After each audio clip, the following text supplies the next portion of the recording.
The slap came so fast I didn't have time to react. My glasses went flying, shattering on the elegant ballroom floor as 130 guests watched in absolute silence. My cheek burned, but the pain in my chest was far worse. Juliet, my daughter-in-law, had just slapped me on her wedding day because I refused to hand over the keys to my apartment. "That's what you get for being so selfish," she screamed at me in front of everyone. "A woman your age doesn't need so much space." The silence that followed was deafening. No one moved to help me as I crouched down, trembling, to pick up my broken glasses. Some guests looked away, uncomfortable. Others whispered among themselves, but no one, absolutely no one, dared to defend the poor, old mother-in-law who had just been publicly humiliated. My son Ethan stood motionless, his gaze fixed on the floor as if I were invisible. "You're not welcome here anymore," Juliet continued, smoothing her pristine wedding gown. "Ethan and I need our privacy to start our new life. Your apartment would be perfect for us while we shop for something better." Her words were pure venom. For months, I had endured her condescending comments about my worn-out clothes, my old car, my simple life. But this had crossed a line that should never have been touched. I rose slowly, feeling all eyes on me like sharp daggers. Tears streamed down my face, but inside, something had changed forever. That slap wasn't just a physical blow. It was the final straw. For years, I had kept a low profile, living with humility and discretion. I had secrets no one, not even my own son, knew. Memories of the last few months began to bombard my mind as I slowly walked toward the exit. I remembered when Juliet first came to my apartment 2 years ago. Her face fell when she saw my modest home, my old furniture, my small kitchen. "Seriously? This is where Ethan's mom lives?" she had asked him, her voice just loud enough for me to hear. From that moment on, every visit had been a silent torture. "Aurora, you should move to a smaller place," she had told me 3 months ago during a family dinner. "At your age, you can't maintain such a big apartment. Besides, Ethan and I are thinking of having kids soon. We'll need more space." Her fake smile didn't fool anyone, except my son, who seemed to lose his personality whenever she spoke, acting like a puppet on a string. The humiliations had escalated gradually. First, it was the comments about my clothes. "Aurora, don't you have anything more modern to wear?" Then it was about my car. "That car is so old. It's dangerous for you to drive that." Next, it was my part-time job at the local flower shop. "I don't understand why a woman your age is still working instead of relaxing." Each phrase was a small, poisoned dagger stabbing at my self-esteem. My name is Aurora Hughes. I am 68 years old, and all my life, I have been a woman who prefers discretion over ostentation. I work at a small flower shop 3 days a week. I drive a 10-year-old car. I buy my clothes at discount stores. To the outside world, especially to Juliet, I am just a middle-class widow living on a fixed income. But that's exactly the image I have carefully cultivated for decades. What none of those people looking at me with pity knew was that my life had been completely different before my husband passed. My husband, Robert, had not been the office worker everyone believed. We had made a conscious decision to live modestly, to keep our true wealth a secret, to protect our family's privacy in a way that I now understood had been prophetic. As I walked out of the ballroom, the guests' conversations followed me like a toxic cloud. "Poor thing, she looks so fragile," whispered Juliet's aunt. "The bride is right. That woman can't take care of herself anymore," added Ethan's cousin. "She should be in a retirement home, not living alone," another guest commented with false compassion. Each word was like acid pouring on open wounds. The cool temperature of the ballroom's air conditioning contrasted sharply with the suffocating heat in my chest. My hands trembled as I fumbled for my cell phone in my worn black purse, a purse I had used for 5 years, not because I couldn't afford a new one, but because I had learned to value practicality over appearances, something my daughter-in-law would clearly never understand. I dialed a number I knew by heart, a number I hadn't used in over a year because I had naively hoped it would never be necessary. "Carlos, it's Aurora. I need you to come to the Royal Oaks Ballroom immediately," Yes, right now. Bring the documents you know about. It's time for them to know the truth. My voice trembled, but there was a firmness in it I hadn't felt in a long time. Are you sure, Mrs. Hughes? Carlos asked with his professional but concerned voice. Once we do this, there's no turning back. I glanced back at the ballroom one last time, where I could see Juliet laughing with her friends, likely telling them how she had put her useless mother-in-law in her place. Ethan was by her side, smiling weakly, showing not a single ounce of remorse for what he had just witnessed. Completely sure, I replied. 30 minutes, Carlos, no more. I hung up the phone and walked toward my car with determined steps. For the first time in years, I was going to drop the mask I had used to protect my family. For the first time, they were going to meet the real Aurora Hughes. And when that happened, when reality hit their perfect fake worlds, they would understand the true meaning of the word regret. The parking lot was quiet, lit by streetlights that cast long shadows between the cars. I sat in my old sedan and waited. 30 minutes for their lives to change forever. 30 minutes for them to discover they had made the biggest mistake of their lives by humiliating the woman who had secretly been taking care of them more than they could ever imagine. While I waited in my car, memories of how I had reached this moment began to flood my mind like an unstoppable avalanche. It had all started exactly 2.5 years ago, when Ethan came to my apartment with that nervous smile I knew so well from when he was a boy. "Mom, I want you to meet someone very special," he had told me. And there she was, Juliet, with her perfectly styled hair, her designer clothes, and that smile that didn't reach her eyes. From the very first moment, I knew something wasn't right.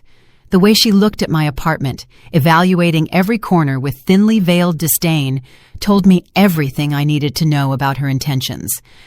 "How cozy," she had murmured as she looked at my secondhand furniture and my sun-faded curtains. Her tone suggested the opposite. Ethan, completely blinded by what he believed was love, didn't notice the condescension in her voice. That first dinner had been a silent disaster. Juliet barely touched the food I had lovingly prepared, claiming she was watching her figure. When I asked her about her family, she gave evasive answers, but not before asking me about my financial situation with a curiosity that I found alarming. "And how do you manage on a widow's pension, Aurora? It must be hard to get by on so little money," she had said with fake concern. What Juliet didn't know was that I had been observing her as much as she had been observing me. Over the next few months, I began to notice patterns that put me on high alert. Every time they visited my apartment, she would make comments about how outdated everything was, about how I deserved something better in my golden years. But her eyes always lingered on the details that really mattered. The prime location of the building, the panoramic view from my balcony, the size of the rooms.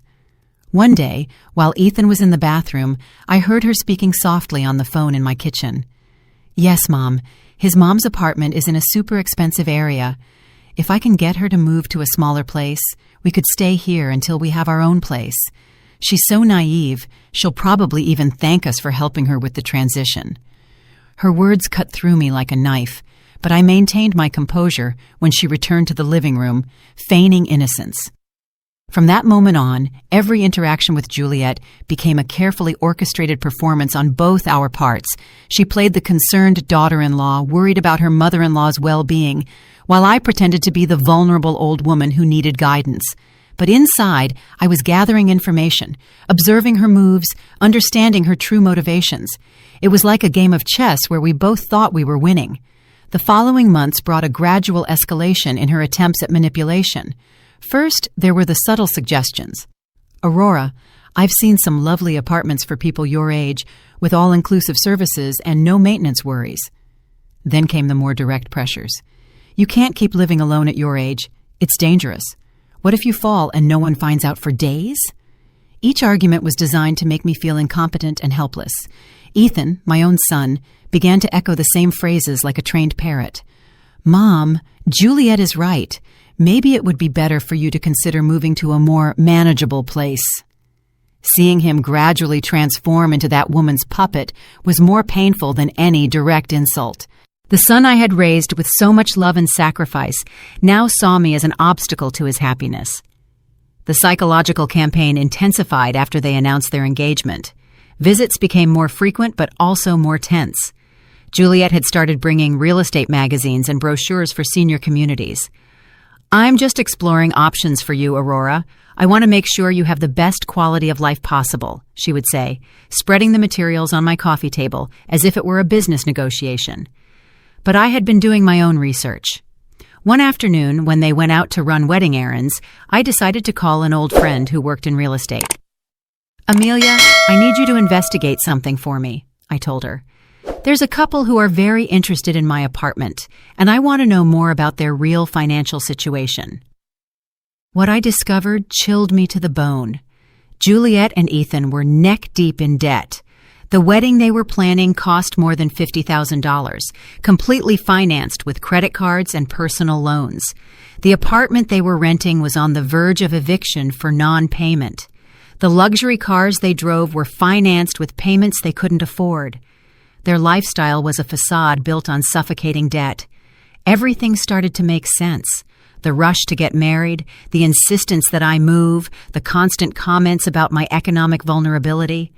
It wasn't love that had united this couple. It was the desperate need to find a solution to their financial problems. And my apartment, located in one of the most exclusive areas of the city, was their lifeline. The revelation hit me like a slap to the soul. My son, the boy I had raised with values of honesty and hard work, had chosen the easy path of manipulation and deceit.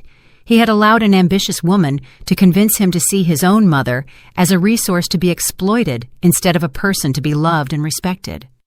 In the weeks leading up to the wedding, their attempts became more aggressive. "Aurora, you can't keep being so selfish," Juliet had said to me just 3 days before the ceremony. "Ethan and I have sacrificed so much for this marriage. The least you can do is help us with housing." Her words no longer even wore the mask of fake concern. It was a direct demand disguised as a family favor. That night, I had made a decision that would change everything. I called Carlos, my financial advisor, and the only man I had completely trusted since my husband Robert's death. "Carlos, I need you to prepare some documents. It's possible I'll very soon have to reveal information I've kept secret for years." His voice had become serious immediately. "Mrs. Hughes, are you sure this is the right time?" He had warned me with the wisdom of someone who had handled my affairs for more than a decade. "Once this information is public, you can't take it back. The consequences could be devastating for family relationships." But I had already made up my mind. The family I had tried to protect with my silence had chosen to betray me. And now, sitting in my car in the ballroom parking lot, waiting for Carlos to arrive with the documents that would change everything, I realized the moment of truth had come. 25 more minutes, and Juliet, Ethan, and all those guests who had looked at me with pity would discover who Aurora Hughes really was. 25 more minutes, and their perfect worlds built on lies and greed would crumble like sandcastles. The night breeze rustled the tree leaves around the parking lot, creating dancing shadows under the lights. It was strangely poetic that on such a beautiful night, so many illusions were about to die forever. 20 minutes had passed since my call to Carlos, and every second felt like an eternity. From my car, I could see the golden lights of the ballroom, hear the cheerful music and laughter spilling out of the open windows. It was surreal to think that in just a few minutes, that celebration would turn into a nightmare for the main players. I closed my eyes and let the most painful memories of the last few months flood my mind. I needed to remember exactly why I had reached this point of no return.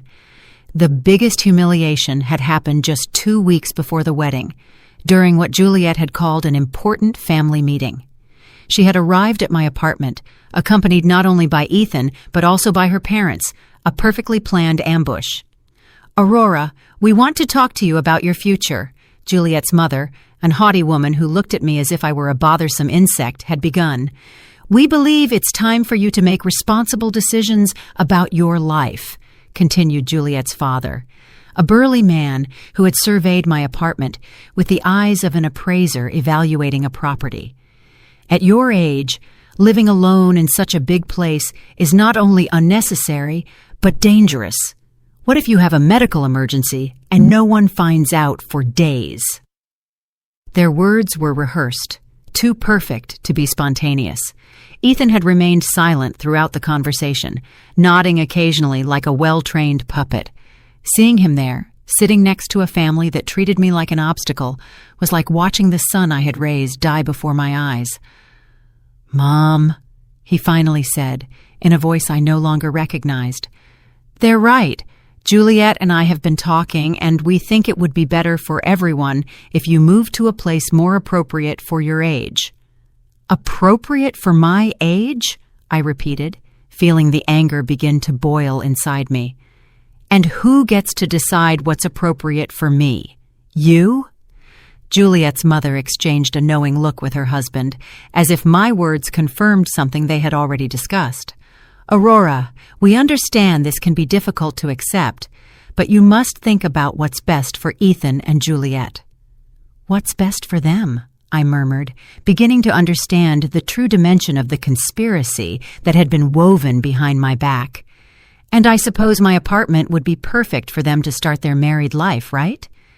The awkward silence that followed my question was all the answer I needed. They had planned every detail of this conversation, every argument, every psychological pressure. Juliet took control at that moment, deploying her full arsenal of emotional manipulation. "Aurora, it's not just about the apartment, it's about your well-being. We've been doing research, and we found a wonderful residence for people your age. It has 24-hour medical services, social activities, prepared meals. You could make friends with people who understand what you're going through." Her fake smile made me nauseous. "What I'm going through?" I asked, feigning confusion. "And what exactly do you think I'm going through, Juliet?" She looked at Ethan for support before answering. "Well, loneliness, financial uncertainty, the fear of not being able to take care of yourself. It's normal at your age, Aurora. You don't have to be ashamed of needing help." The audacity of this 28-year-old woman telling me what was normal at my age left me speechless for a moment. But then I saw something in her eyes that chilled me. The absolute certainty that she had a right to my life, my home, my decisions. To her, I was no longer a person with autonomy, but an obstacle to be removed with as little resistance as possible. "We've run the numbers," Juliet's father continued, pulling out a folder they had clearly prepared in advance. "The cost of the residence would be approximately $2,500 a month. With the sale of your apartment, you'd have enough money to cover it for many years, and there would still be some left over to help Ethan and Juliet with their initial marriage expenses." There it was, the naked, raw truth. It wasn't about my well-being or my safety. It was about money. It was about converting my home into cash to finance their unsustainable lifestyle. "And if I refuse?" I asked, although I already knew the answer. "Aurora," Ethan said, his voice sounding rehearsed. "We hope it won't be necessary to take more drastic measures, but if your mental health deteriorates to the point that you can't make rational decisions—" The implicit threat was crystal clear. If I didn't cooperate voluntarily, they would seek legal ways to declare me incompetent. They had done their research. They had planned. They had prepared the ground to take everything I owned by force if necessary. The son I had raised with so much love was sitting right there, allowing strangers to threaten his own mother. That night, after they left with my firm refusal, I cried for the first time in years. Not out of sadness, but for the definitive death of the illusions I had held about my family. I had called Carlos immediately. "I need you to investigate something urgently," I had told him through tears. "I want to know exactly what the real financial situation is for my son and his fiancée. Everything. Debts, income, liabilities, everything." The results of that investigation had been devastating. Ethan earned $45,000 annually as a sales manager, but had debts of more than $80,000 on credit cards. Juliet worked part-time as an image consultant, making maybe $4,000 a year, but spent as if she had an executive salary. Together, they owed more than $120,000, not counting the loans they had taken out for the wedding. The apartment they rented for $2,000 a month was 3 months behind on payments. The cars they drove were financed with payments that took up 60% of their combined income. Their main credit card was maxed out, and they had started using cash advances to pay other debts. They were in a financial freefall, and my apartment represented their only hope of salvation. But there was something else in Carlos's report that had completely broken my heart. For the past 6 months, Ethan had been regularly calling banks and insurance companies, asking about loans against his elderly mother's property. He had been asking about legal procedures to obtain financial power of attorney over senior citizens. My own son had been planning my systematic dispossession for months. The most painful information had come at the end of the report.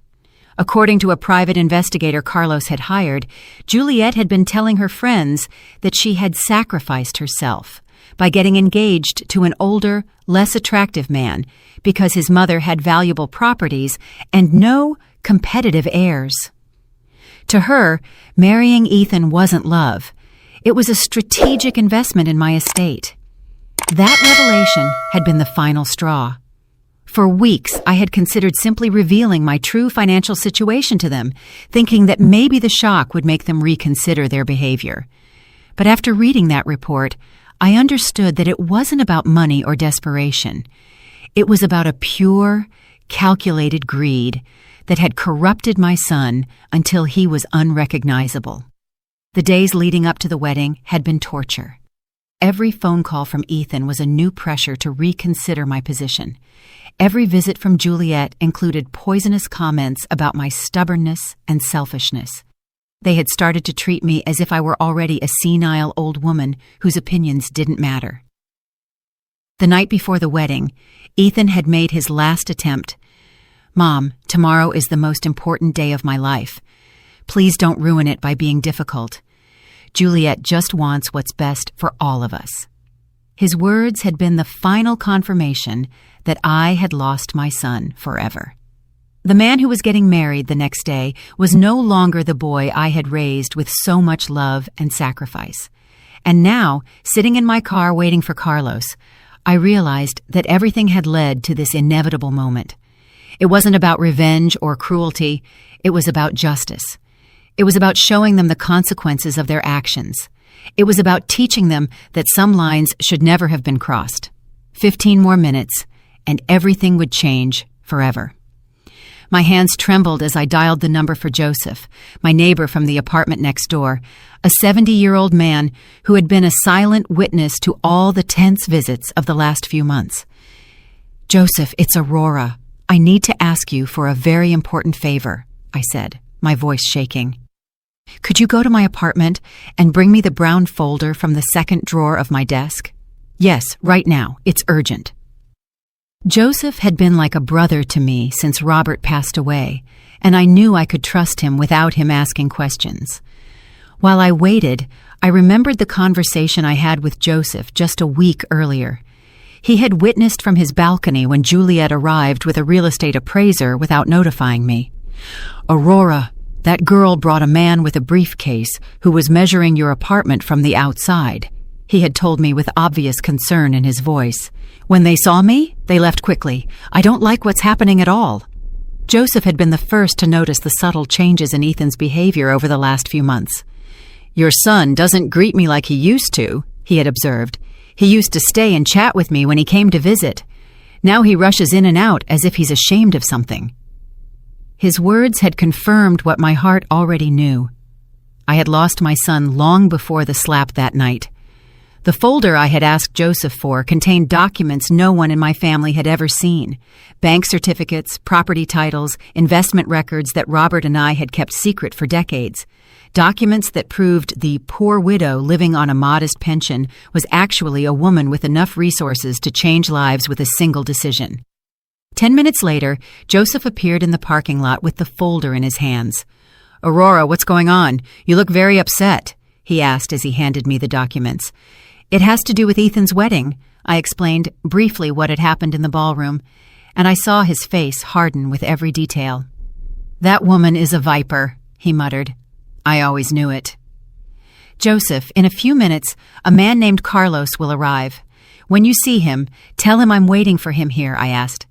"And Joseph, after tonight, many things are going to change. I want you to know you have always been like family to me." His eyes filled with tears as he nodded. "You're family to me too, Aurora. Do what you have to do." As Joseph returned to the building, I opened the folder and began to review documents I hadn't looked at in months. The first was a bank statement showing a balance of $5,400,000 in an investment account. The second was the property title for a downtown office building that generated monthly rent of $50,000. The third was the deed to a beach house I had bought as an investment 10 years ago. Robert had been a genius at investments, starting with a small import business and turning it into a silent empire. Together, we had made the decision to live modestly to protect our privacy and our family's security. "Visible wealth attracts problems," Robert used to say. "Invisible wealth gives you power." I never imagined I would have to use that power against my own son. Each document in that folder represented years of hard work and smart decisions. The flower shop where I worked 3 days a week wasn't because I needed the money, but because I liked to stay active and connected to the community. The old car I drove wasn't due to economic limitations, but because I had learned that unnecessary ostentation only brings problems. My apartment, the one Juliet so coveted, was actually the least valuable property in my portfolio. I had bought it not for its economic value, but for the memories it held. It was where Robert and I had spent our last years together, where we had planned our future, where he had passed away in my arms after a brave battle with cancer. But there was something else in that folder that would change everything for Ethan and Juliet. For the last 3 years, since my son had started having financial problems, I had been secretly paying many of his debts. The credit card payments he thought came from a work bonus were actually coming out of my account. The special discount on his rent that he had negotiated with his landlord was money I transferred monthly. Without Ethan knowing, I had been subsidizing his irresponsible lifestyle for years. The luxurious apartment he lived in, the car he drove, even some of the expenses for the wedding that was taking place at that very moment had been made possible by my secret financial support. I had thought I was helping my son through a difficult time, not realizing I was financing his transformation into a person I didn't recognize. The bank records showed monthly transfers totaling $4,500 that had kept the sinking ship of Ethan's financial life afloat. Money he thought came from work bonuses or tax refunds, when in reality it was his mother desperately trying to protect him from the consequences of his irresponsible decisions. The irony was devastating. While Juliet was humiliating me for being an economic burden on their future marriage, I was literally the only reason they could afford that marriage.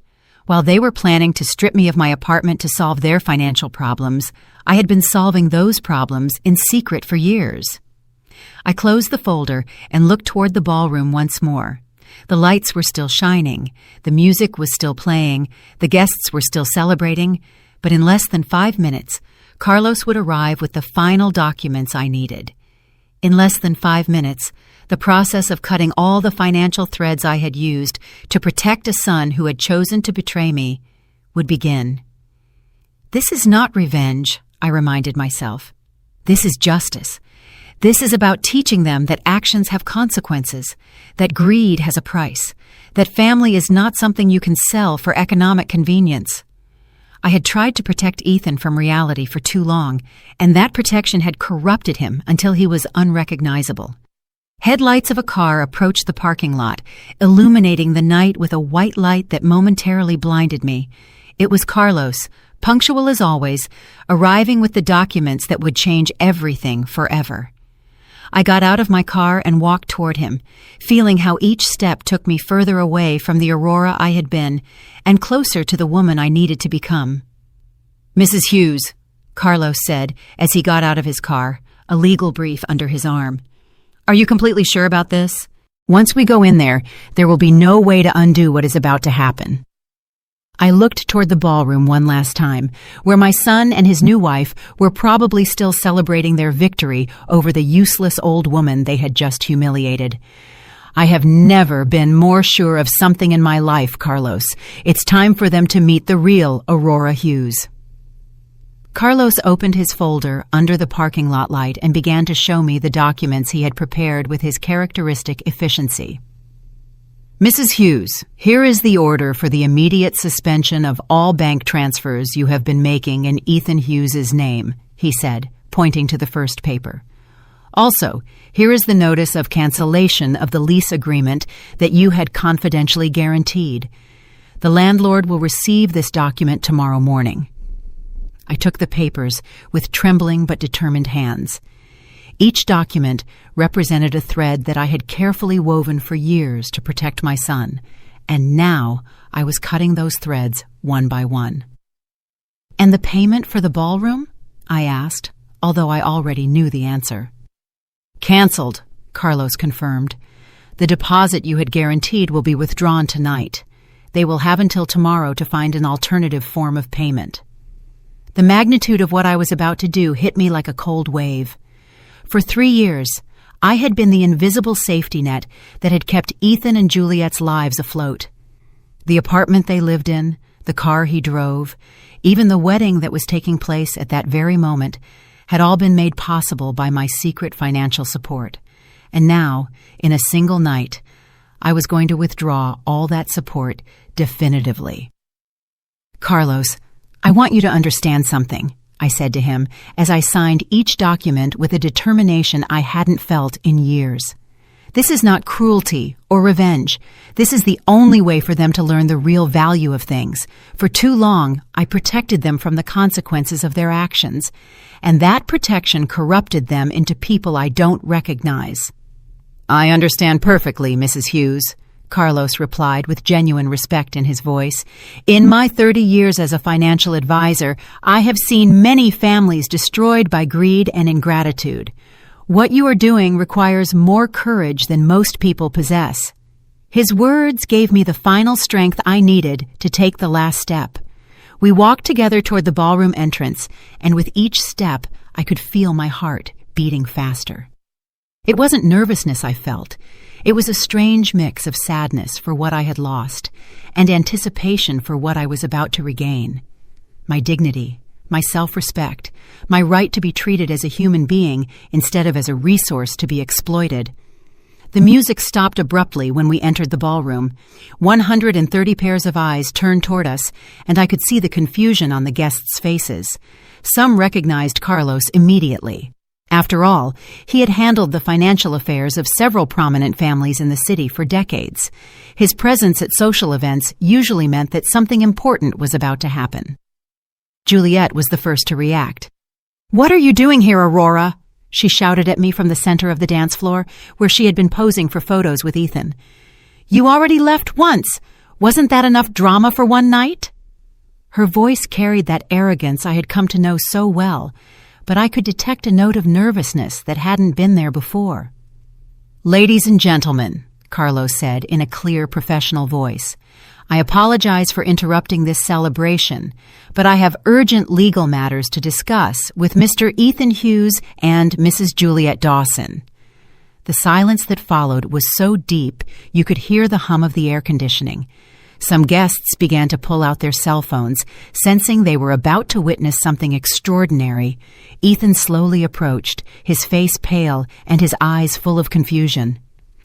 "What's going on here, Mom?" he asked me, in a voice that no longer sounded as confident as it had when he had humiliated me just minutes before. "Who is this man, and why is he talking about legal matters?" I could see his hands trembling slightly as he adjusted his tie, a nervous gesture he had had since childhood. "Ethan," I said in a voice firmer than it had sounded in months, "this is Carlos Jones, my financial and legal advisor. He has come to deliver some documents that I think you will find very enlightening." Carlos opened his folder and took out the first document. Mr. Ethan Hughes, you are hereby notified that the financial guarantee your mother had provided for your lease agreement has been immediately canceled. Your landlord will be notified tomorrow morning, and you will have 30 days to find a new guarantor or vacate the property. All the color drained from Ethan's face. Financial guarantee, he murmured, looking at me with eyes that were beginning to fill with comprehension and horror. Mom? What is he talking about? But I could see from his expression that a part of him already knew. For years, he had suspected that his financial luck wasn't completely natural, but he had chosen not to ask questions because the answers might have been uncomfortable. Also, Carlos continued relentlessly, the monthly transfers of $4,500 that your mother had been making to your personal accounts have been permanently suspended. This includes payments for credit cards, car insurance, and various other expenses that you believed were being covered by other sources.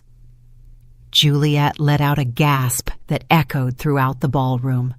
"That's impossible!" she exclaimed, running toward us, her wedding dress dragging on the floor. "Ethan doesn't have a rich mother. Look how she lives. Look at her clothes, her car. She's an old woman living on a miserable pension." Her hysteria was evident, and several guests began to murmur among themselves with increasing fascination.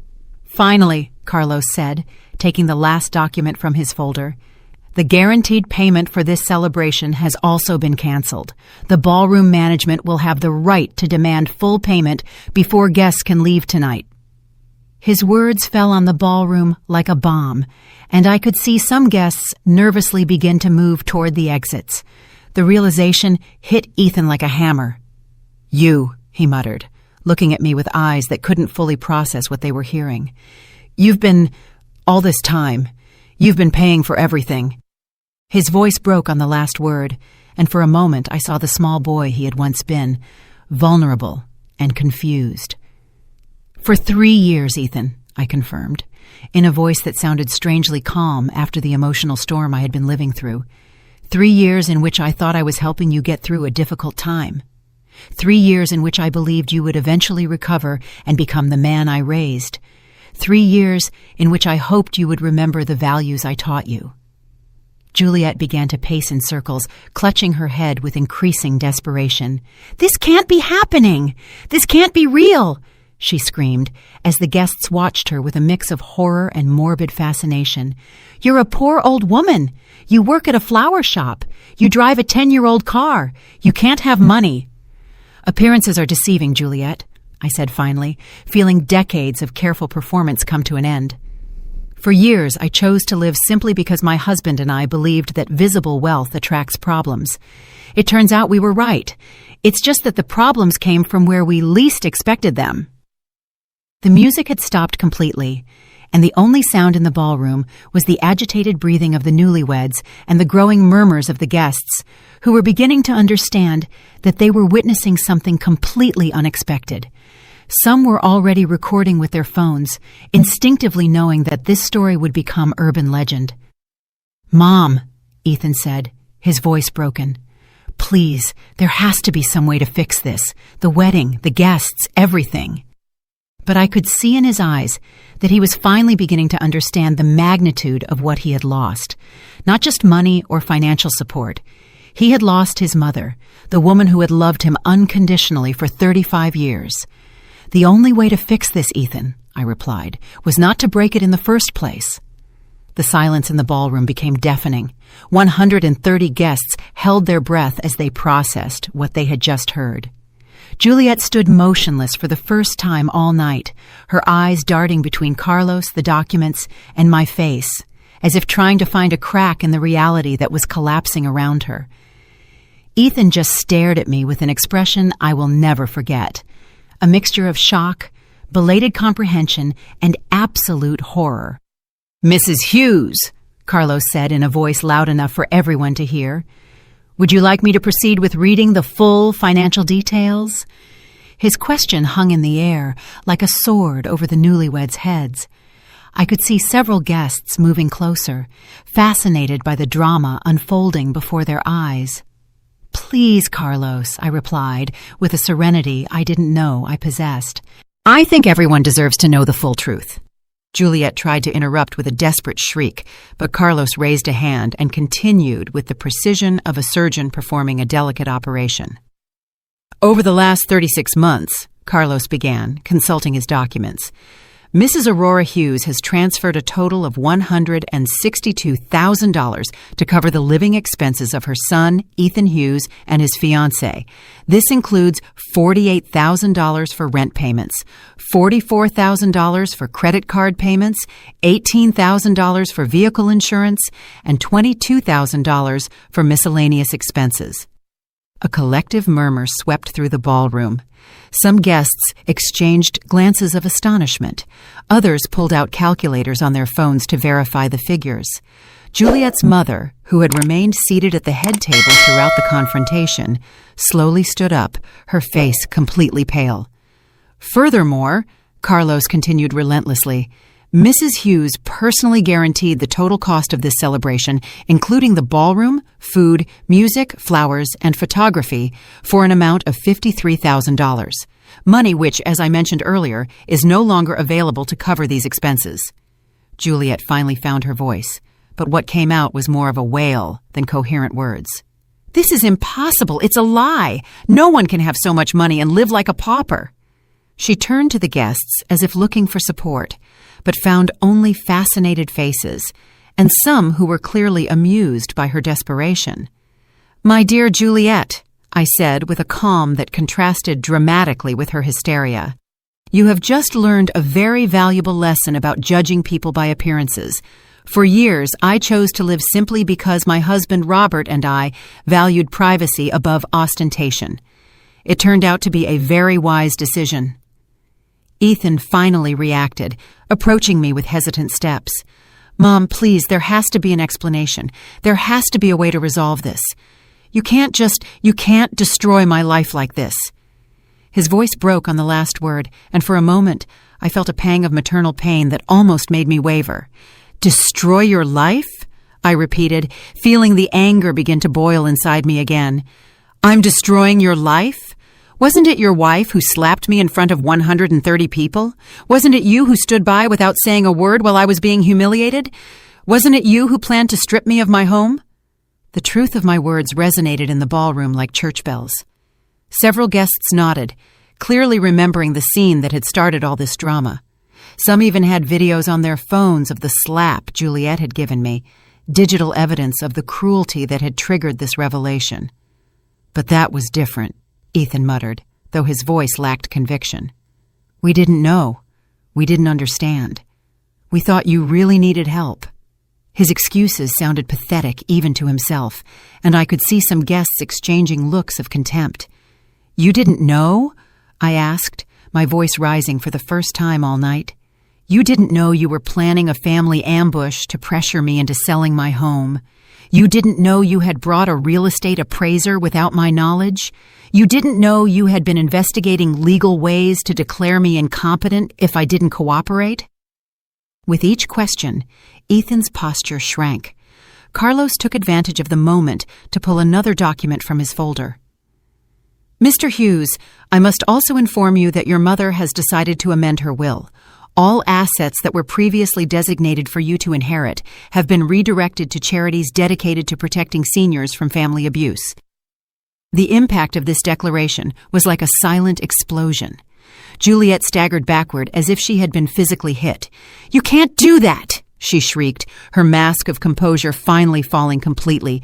"We're your family. Ethan is your only son. You can't disinherit him over a stupid fight." "A stupid fight," I repeated, letting the words hang in the tension-filled air.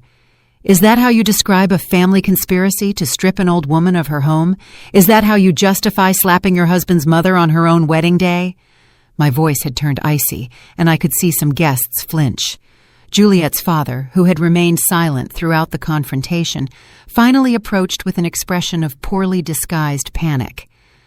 "Mrs. Hughes, I think we're all a little upset by the emotions of the day. Maybe we could discuss this in private when things have calmed down a bit."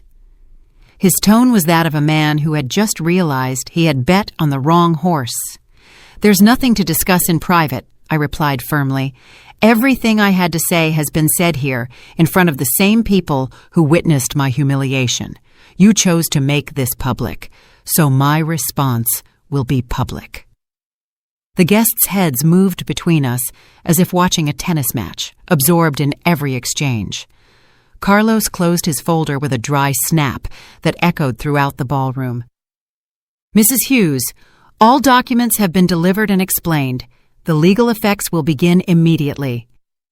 He turned to Ethan and Juliet with a professional expression, but not without a certain satisfaction.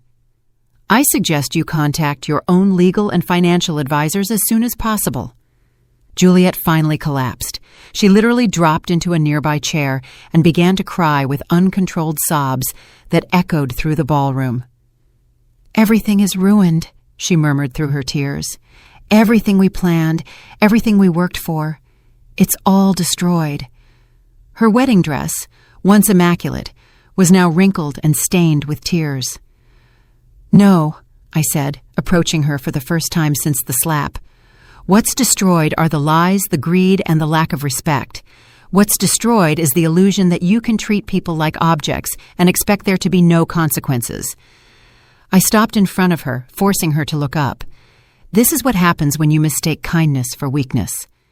Ethan went to his wife and placed a trembling hand on her shoulder. "Juliet, we have to find a way to fix this. There has to be something we can do." But even as he spoke, I could see in his eyes that he knew it was too late. Some bridges, once burned, cannot be rebuilt. "There is a way to fix this, Ethan," I said, looking him directly in the eyes for the first time in months without feeling pain. "You can learn from this. You can grow from this. You can become the people I hoped you would be before greed corrupted you." My voice softened slightly, because despite everything, he was still my son. But that growth will have to happen without my financial help, without my apartment, and without my inheritance. You will have to do it the hard way, like everyone else does. The ballroom remained in absolute silence, every person present knowing that they were witnessing the definitive end of a family relationship. Carlos and I headed toward the exit, leaving behind a ballroom full of shocked guests and a newlywed couple whose perfect world had collapsed in less than 30 minutes. As Carlos and I walked toward the exit, the silence behind us was interrupted by a voice I didn't expect to hear. "Wait, Aurora!" It was Lucy, Ethan's younger sister, who had been sitting at a table in the back throughout the confrontation.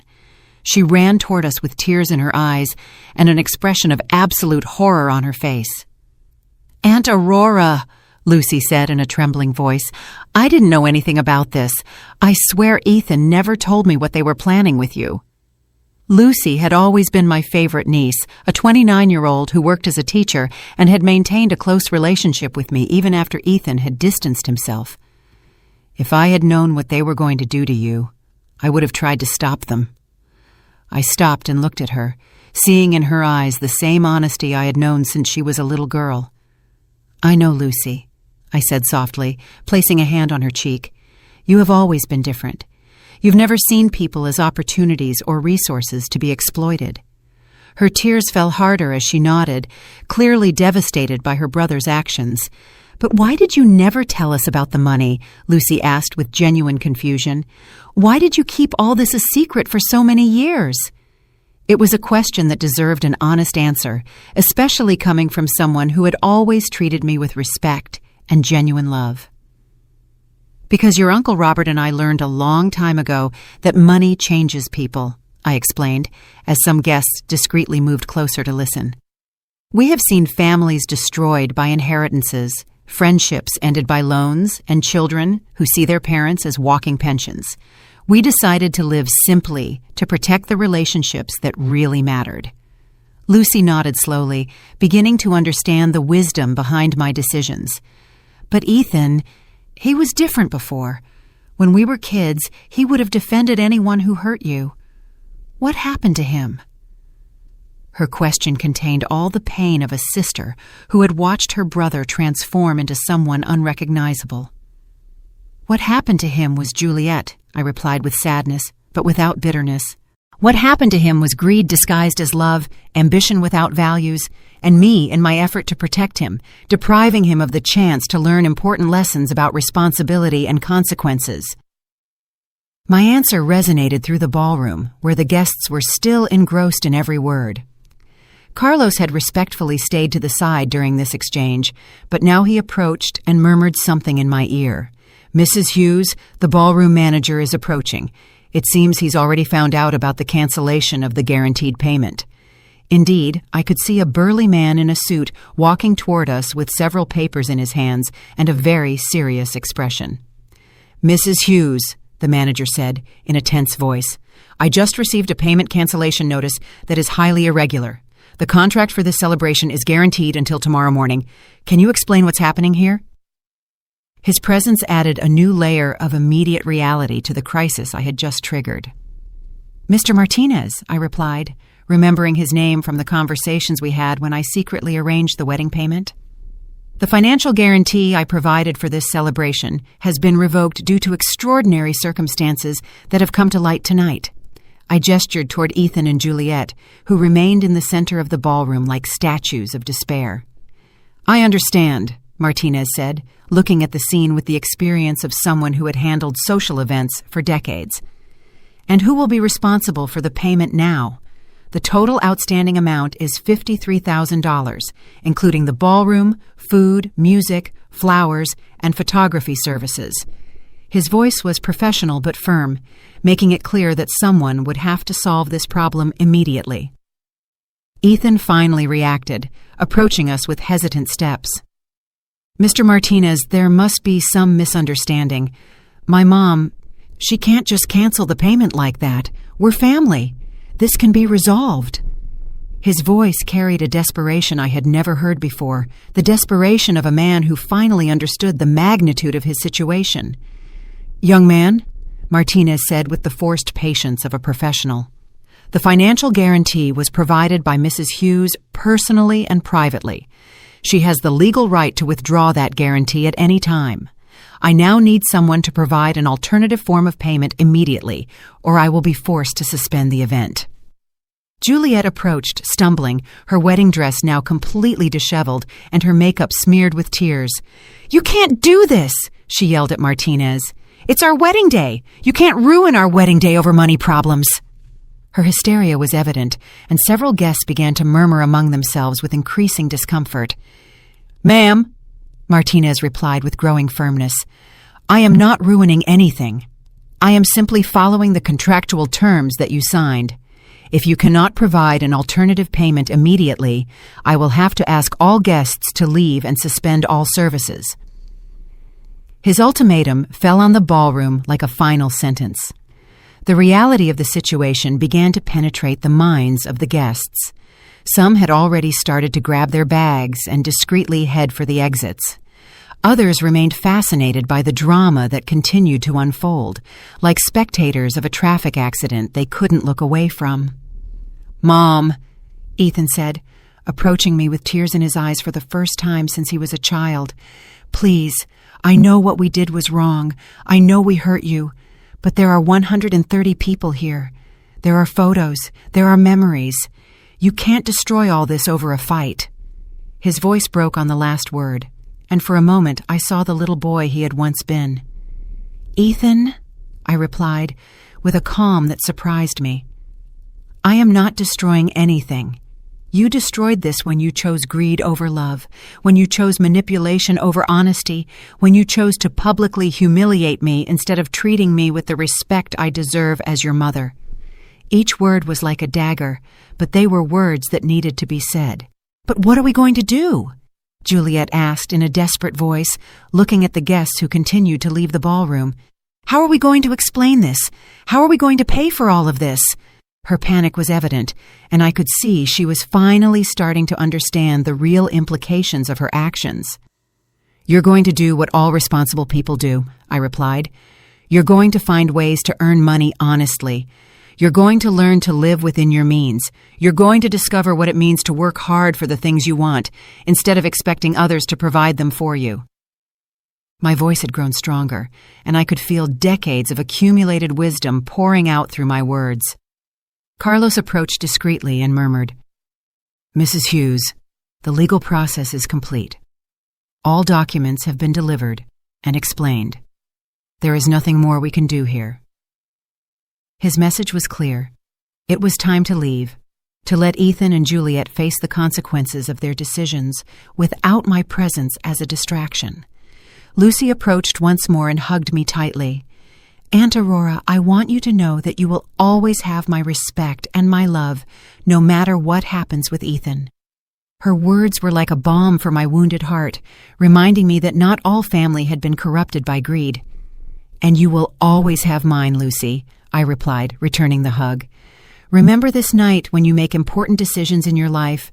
Remember that character is defined not by what we have, but by how we treat the people we love." Her tears soaked my shoulder as she nodded, completely understanding the lesson that was unfolding before her eyes. Martinez approached again, this time with greater urgency. "Ladies and gentlemen, I need an immediate resolution. I have other commitments tonight, and I cannot keep staff here indefinitely without a guarantee of payment." His professional patience was finally running out, adding additional pressure to an already desperate situation. "You have my phone number," I said to Ethan and Juliet for the last time.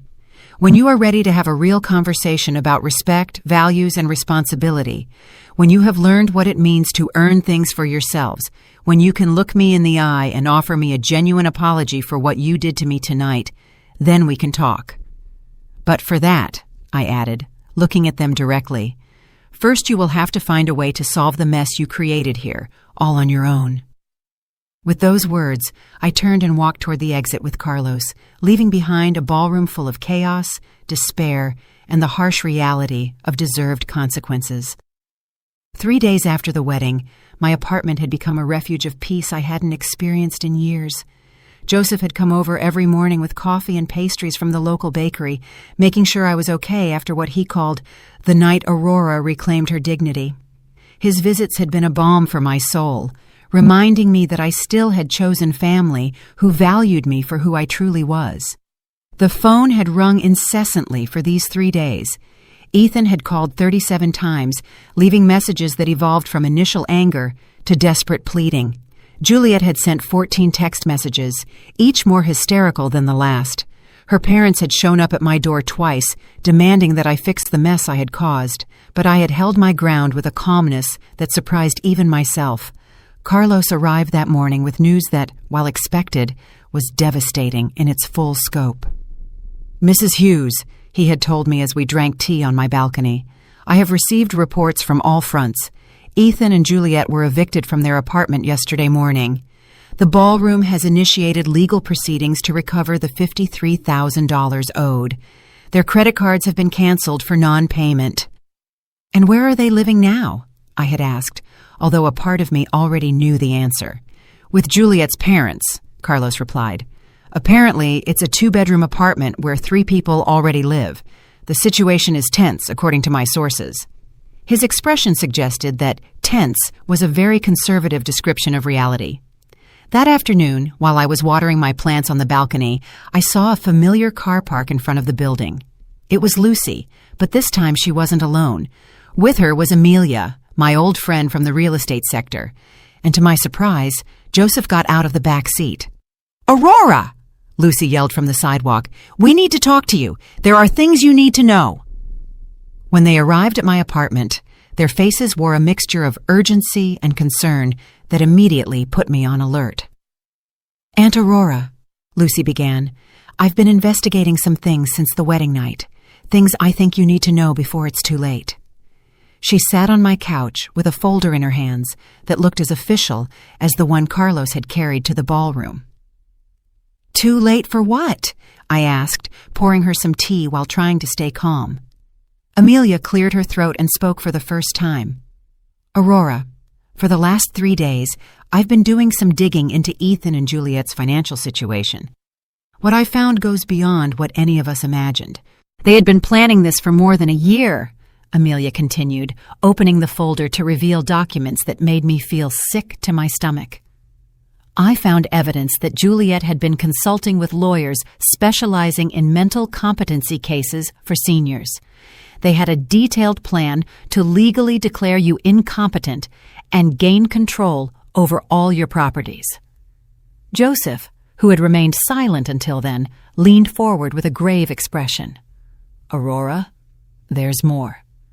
That night, after you left the ballroom, I overheard Juliet talking on the phone with someone. She was saying that the old woman had ruined everything, but they still had Plan B. His words sent a shiver down my spine. Plan B? I repeated, feeling my stomach clench with a mixture of fear and anger. Lucy took my hand and squeezed it gently. Aunt Aurora, they've been telling everyone you've gone senile, that the scene at the wedding was evidence that you've lost touch with reality. They're building a case for a judge to declare that you can't handle your own affairs. The magnitude of their betrayal expanded before me like an infected wound. It wasn't enough to have publicly humiliated me, to have planned to strip me of my home, to have conspired against me for months. Now they were trying to use my justified response to their cruelty as evidence of mental incompetence. It was a wickedness that surpassed anything I had imagined possible.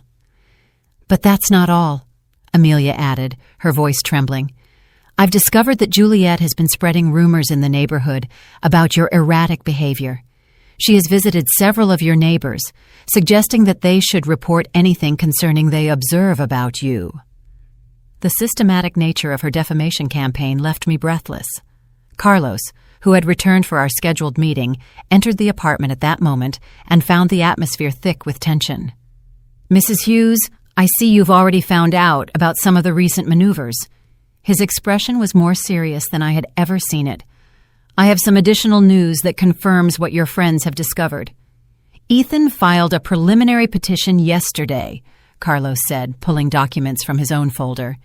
He is requesting that a court evaluate your mental competency based on what he calls irrational behavior and erratic financial decisions. He has provided sworn statements from several witnesses who were present at the wedding. Sworn statements? I asked, feeling the anger begin to replace the shock. What kind of statements? Carlos consulted his papers before answering. Statements describing your unjustified emotional outburst against an innocent young couple. Statements characterizing your financial decisions as vengeful and destructive. Statements suggesting that you have lost the ability to make rational decisions. Lucy squeezed my hand tighter. Aunt Aurora, they've convinced several wedding guests to sign declarations. Most of them don't really understand what was going on that night. They just saw an old woman attacking newlyweds. Her voice contained all the frustration of someone who had seen the truth but felt powerless to make it prevail. But we have good news, too, Joseph intervened with a smile that contrasted dramatically with the gravity of the situation. It turns out there are more people on your side than they imagine. He took out his own cell phone and showed me a screen that left me stunned. Joseph, what is this? I asked, looking at what appeared to be a social media video with thousands of views. Aurora, remember that several guests were recording that night? Well, some of those videos have gone viral. People aren't seeing a senile old woman attacking an innocent couple. They're seeing a dignified woman revealing the truth about years of abuse and manipulation. Amelia leaned in to look at the phone, too. Aurora, the comments on these videos are overwhelmingly in your favor. People are praising your courage, your dignity under pressure, your decision to set boundaries. Some are sharing their own stories of family abuse. You've become a symbol of resistance against the exploitation of seniors. Carlos nodded in approval. This public response will be invaluable if the case goes to court. It's difficult to argue that someone is mentally incompetent when thousands of people are applauding the logic and justice of their actions. His professional smile had returned, suggesting that perhaps the legal battle wouldn't be as one-sided as I had initially feared. But there's something else you need to know, I said, making a decision I had been considering for the last 3 days. If Ethan and Juliet want to play this game, if they want to turn this into a public legal battle, then they are going to discover exactly who they're messing with. I stood up and walked to my desk, where I had been preparing my own folder of documents. For these 3 days, I have been in contact with several lawyers specializing in elder abuse. I have been documenting everything. the intimidating visits, the implicit threats, the conspiracy to strip me of my property, even the slap Juliet gave me. I took out photographs of my swollen cheek, taken immediately after the wedding, medical evidence of the physical assault. If they want war, I continued, with a determination I hadn't felt in decades, they will have war, but it will be a war fought on my terms, with my resources, and with the truth on my side.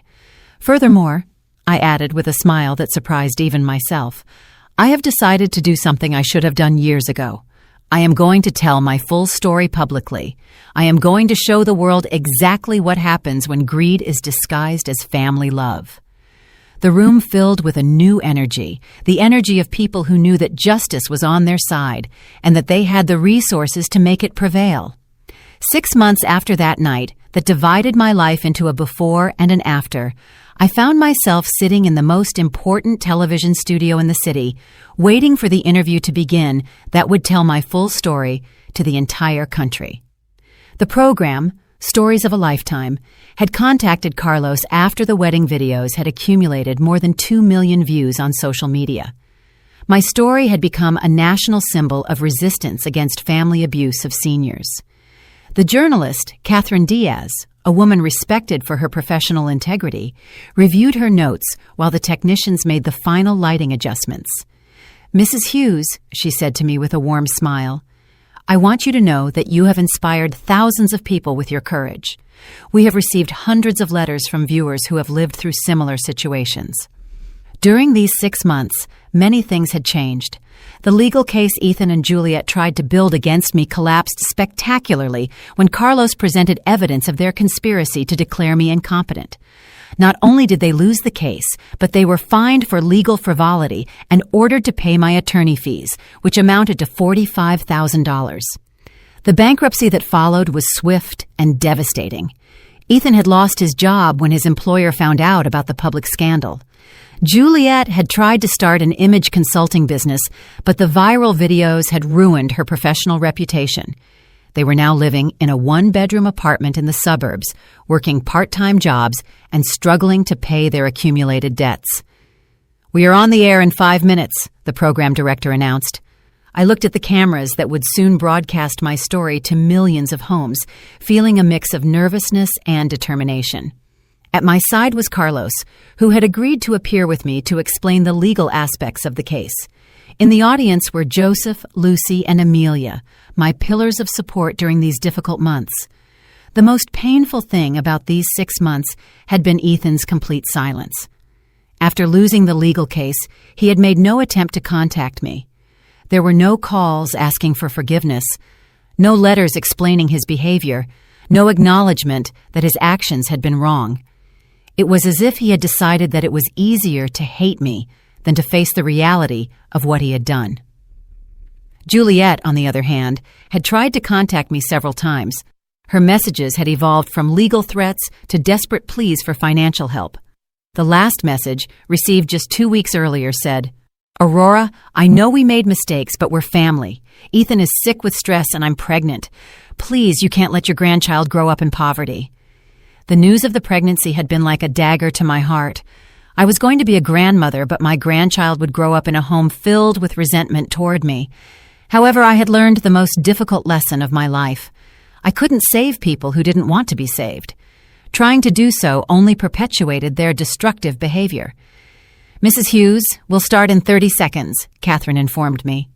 I took a deep breath and thought of all the people who had written to me after seeing the videos, telling me their own stories of family abuse, seniors whose children had taken control of their finances, parents emotionally blackmailed by irresponsible adult children, grandparents threatened with not seeing their grandchildren if they didn't provide financial support.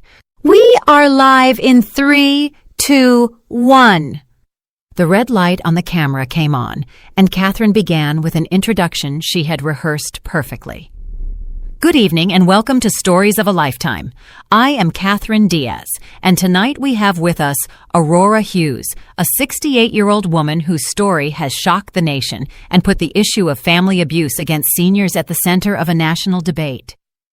Mrs. Hughes, Catherine continued, turning to me, 6 months after the events at your son's wedding, How does it feel to know that your story has inspired so many people? Her question was direct but compassionate, allowing me to start on my own terms. I feel grateful, I replied, feeling my voice stabilize as I spoke. Grateful that something as painful as the loss of my relationship with my son has served to help other people in similar situations. For months, I felt lonely and confused, wondering if I was the one who was wrong. Now I know that what I went through is more common than any of us would like to admit. Catherine nodded and consulted her notes. Tell us about the years leading up to that night, when you started to realize that something wasn't right in your relationship with your son and his fiancée. It was the question I had been waiting for, the opportunity to explain how emotional and financial abuse develops gradually, almost imperceptibly. It started with small things, I explained, remembering those early signs I had ignored out of love, comments about my age, suggestions that I could no longer take care of myself, subtle pressures for me to make decisions that truly benefited them. Family abuse rarely begins with blows or shouting. It begins with the slow erosion of your self-confidence, with making you question your own reality. Carlos leaned forward to add legal context. What Aurora describes is a classic pattern we see in elder abuse cases. The perpetrators, especially when they are family members, use psychological manipulation tactics before proceeding to more direct forms of coercion. It's insidious because it's disguised as loving concern. And the moment of the revelation? Catherine asked. When did you decide to expose the truth about your financial situation? It was the question I knew would come, the one that required me to explain the most difficult decision of my life. The slap, I replied simply. When Juliet slapped me in the middle of the ballroom in front of 130 people for refusing to hand over the keys to my apartment, I knew she had crossed a line I couldn't ignore. In that moment, I understood that it was no longer about protecting my family from the consequences of their actions. It was about protecting myself from continuing to be abused. The interview continued for 45 minutes, covering all aspects of my story. I talked about the decision to live simply to protect my privacy, about the years of secret financial support I had provided, about the conspiracy to declare me incompetent, and about the legal battle that followed. Each answer was designed not only to tell my story, but to educate others about the warning signs and available resources. Mrs. Hughes, Catherine said near the end of the program, do you have a message for your son if he is watching this interview tonight? It was the most difficult question, the one I had been both dreading and hoping for. I looked directly into the camera, knowing there was a chance Ethan was watching. Ethan, if you are listening to this, I want you to know that I still love you. I will always love you because you are my son. But loving someone doesn't mean allowing them to abuse you. Loving someone doesn't mean sacrificing your dignity for their convenience. Loving someone doesn't mean becoming a victim of their greed. The doors to my heart will always be open for you, I continued, feeling tears begin to well up in my eyes. But only if you can walk through them as the honorable man I tried to raise you to be. Only if you can look me in the eye and accept full responsibility for your actions. Only if you can show that you have learned that family is built on love and respect, not on opportunism and manipulation. And for all the people watching this who recognize their own story in mine, I added, addressing the broader audience, I want you to know that you have the right to be treated with dignity, no matter your age. You have the right to make your own decisions about your money, your home, your life. You have the right to set boundaries with family members who treat you badly, and you have the right to seek help when those boundaries are violated. When the cameras turned off, the studio erupted in applause from the production crew. Catherine hugged me with tears in her eyes. Aurora, that was one of the most powerful interviews I have ever done. It's going to change lives. Carlos nodded proudly, knowing we had achieved something bigger than winning a legal case. That night, as I drove back to my apartment with Joseph, Lucy, and Amelia, I felt more at peace than I had been in years. I had told my story, I had defended my truth, and I had used my pain to help others. No matter what the future held with Ethan, I knew I had done the right thing. "Aurora," Lucy said from the back seat, "I am so proud of you. You have turned the worst experience of your life into something that will protect thousands of people." Her words resonated in my heart as we arrived home. The apartment that Juliet had once coveted now truly felt like a home again, not because I had won a legal battle, but because I had finally learned to value myself enough to demand the respect I deserved. I had discovered that sometimes the only way to save a relationship is to be willing to lose it. And as I prepared for bed that night, I knew I had set the most important example of my life, that it's never too late to stand up for yourself, that you are never too old to demand dignity, and that true love sometimes requires the most difficult decisions. My story had ended, but my life was just beginning again. 2 years have passed since that night that divided my life into a before and an after. As I write these lines, I am sitting on the same balcony where I used to water my plants and reflect on the silent humiliations I thought I had to endure out of a mother's love. How different the world looks when you finally find the courage to put a price on your dignity. The morning began, like all of them have for the last 18 months, with a call from Carmen, the coordinator of the Aurora Hughes Foundation for the Protection of Seniors. Yes, I decided to use my name for the charitable organization I founded with part of my redirected inheritance. "Aurora, we have 23 new cases this week," Carmen informed me with that mixture of sadness and determination that characterizes those of us who work in this field. All similar patterns. Adult children pressuring older parents for property or money. Every case that comes across my desk is like looking into a mirror of the past.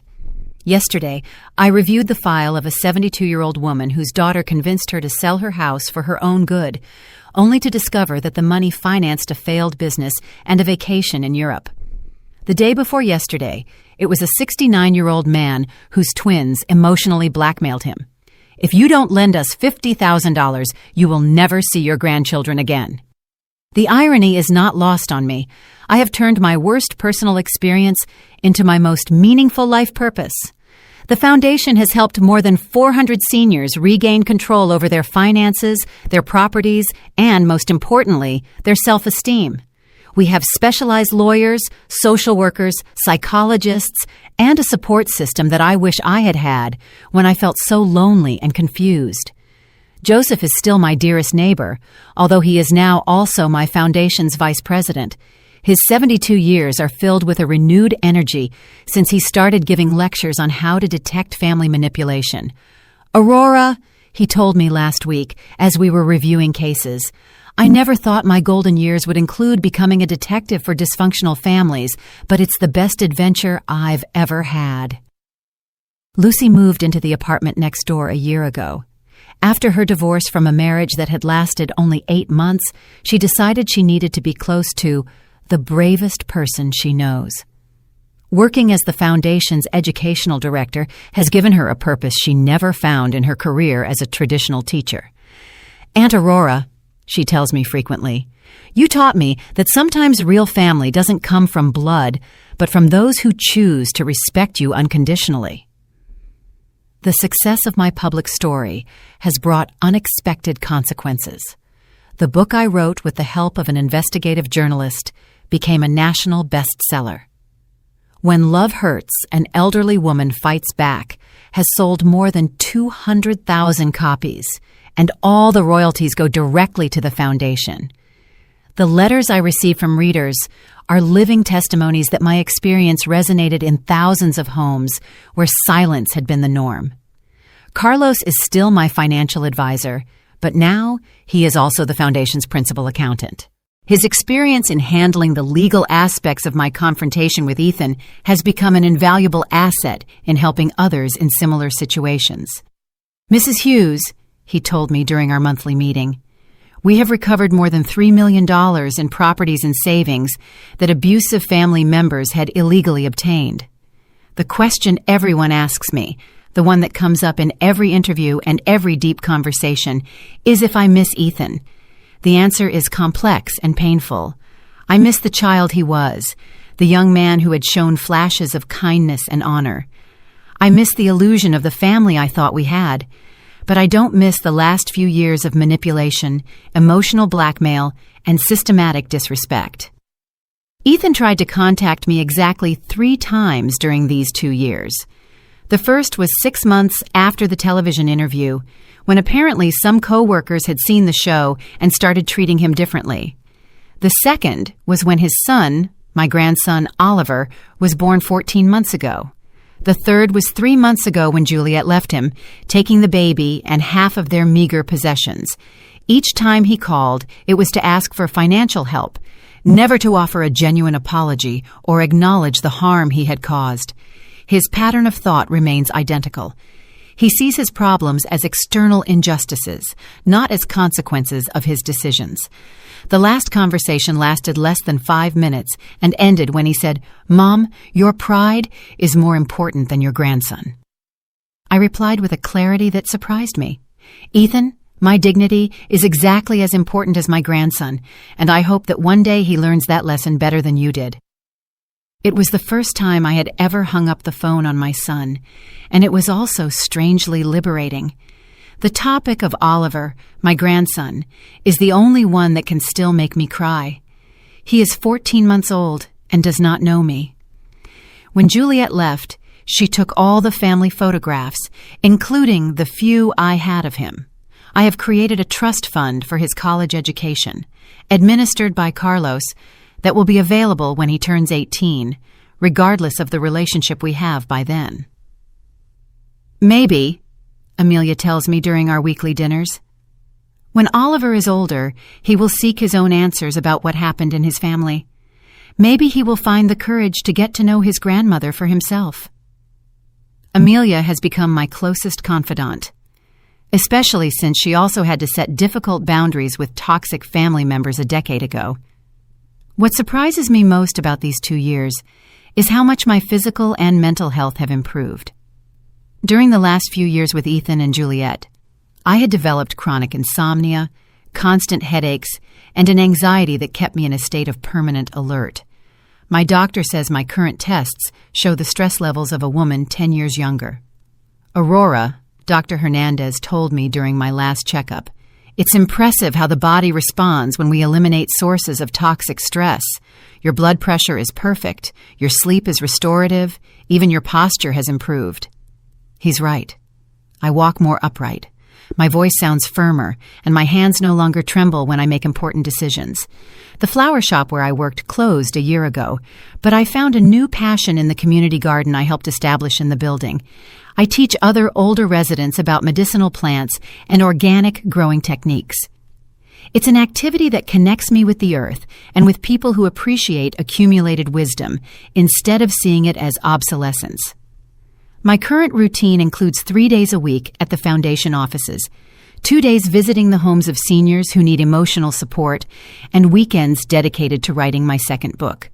This one will focus on practical strategies for detecting and preventing family financial abuse based on the cases we have handled. The apartment that was once a source of greed is now a space of peace and creativity.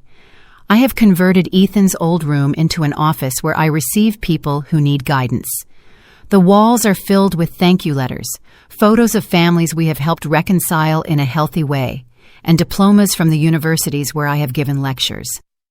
One of the most rewarding experiences of this period has been becoming a mentor to other older women who are facing similar situations.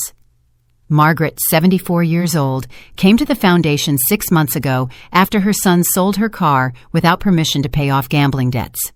We worked together for 3 months, and last week she sent me a photo of her smiling in her new car, which she bought with her own savings after recovering the money legally.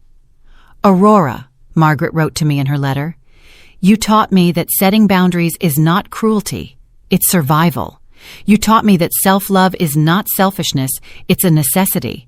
You taught me that it's never too late to stand up for yourself." Her words reminded me why all this pain was worth it. Reflecting on these 2 years, I understand that my story does not have the traditional happy ending where the whole family reconciles and we live happily ever after. But it has something better.